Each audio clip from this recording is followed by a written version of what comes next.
What's up everybody, my name is Alex, this is Alex Plays Games. I am not in the Dominion SMP server today. I actually wanted to do a snapshot video. It just came out today, 20W18A, and I wanted to go over a couple things that they changed. It is a little bit different, and it's mostly regarding Redstone, so not too much Nether update stuff.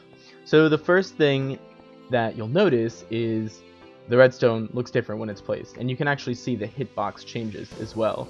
This might look familiar to you if you are on Bedrock, and it also might look familiar to you if you played during the beta days, because it used to make this cross shape. This definitely represents how redstone can go in all four directions. So if I were to place something here, and I were to put a lamp on each side,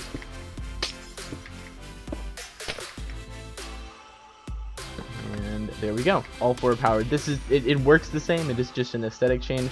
But the other thing that is nice is you can see the hitbox. You can still target the block right under it. The next change is how redstone works when going up blocks and interacting with things that are in the way. So if I were to place a torch here, this is going to open. If I remove the torch, it is going to close. In the last snapshot, this wasn't possible because this technically counted as a block, so it wouldn't actually power this, but now it does. The next change is the target block. It is now able to conduct redstone power. If I load the other one, it is now able to conduct redstone power. So as you can see, I'm powering it with high power, and it is turning on that lamp.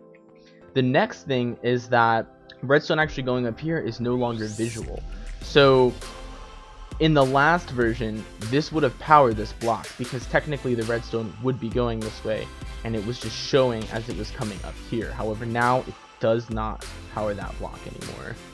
And the last thing that I saw, and if you do want to see any of these, you can see a side-by-side version on Mojang's website with the snapshot. I'll definitely link that in the description. The last thing is having to do with how low power powers blocks. So with this signal strength of 1 right here, it is powering the block because it is going into it.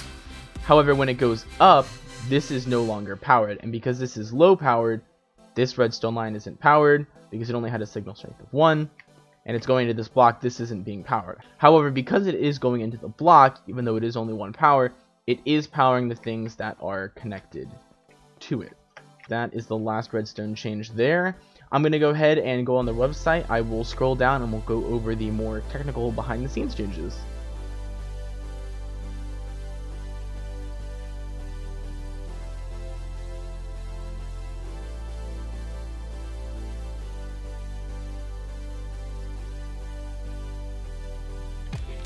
Alright, on to the snapshot webpage. I will definitely go ahead and put this link in the description.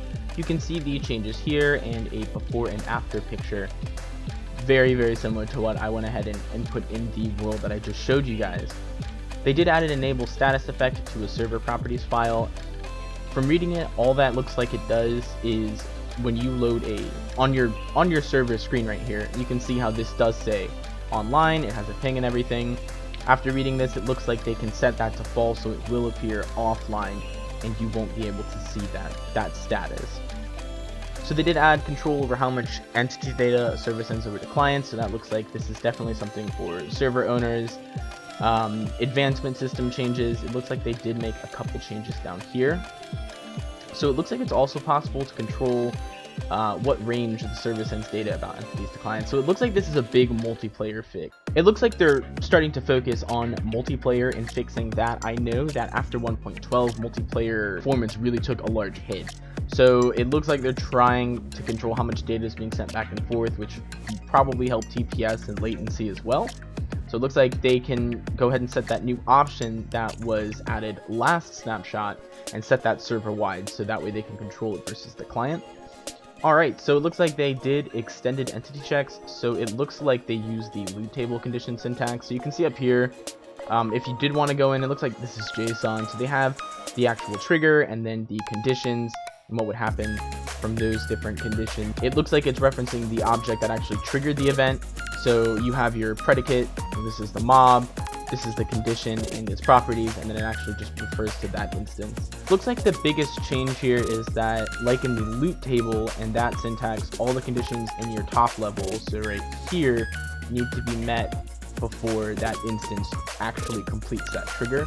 Player killed entity, entity killed player, player hurt an entity, summoned entity, tamed animal, target hitting, so that new target block that was added, and villager trading. It looks like they have some miscellaneous ones here, so it looks like location, sleeping in the bed, getting that status effect for here in the village, so completing a raid, and voluntary exile. I'm actually curious what that one is. If you know, definitely let me know. It looks like they also fixed a bunch of bugs. The most notable one, you can see that they definitely focused a lot. If you go to this section right down here, a lot of it focuses on piglins, zombie piglins, and definitely a lot of fixes there. A couple crashes. It looks like baby piglins can pick up soul campfires. That's interesting. But it does look like they did a lot of optimization and kind of putting those final touches there. They did some grammar stuff and everything like that. It looks like as we get closer, the last snapshot and this one now, looks like they're smaller and they're more focused on fixing bugs and issues and optimizing what's already in the game. So I think it is getting to that point where it is starting to get close to actually releasing 1.16. So I am super excited for that. This is my first snapshot video, so I'm super excited to release it to you guys. Definitely leave a like and subscribe if you want to. Go ahead, and if you see here, I do have a Twitter that I did create for the channel. I'm going to go ahead and link it down here as well. Go ahead and follow me on Twitter if you have a Twitter and you want to. I post a couple posts every day. I'm trying to keep up with all the news. Otherwise, have a great day.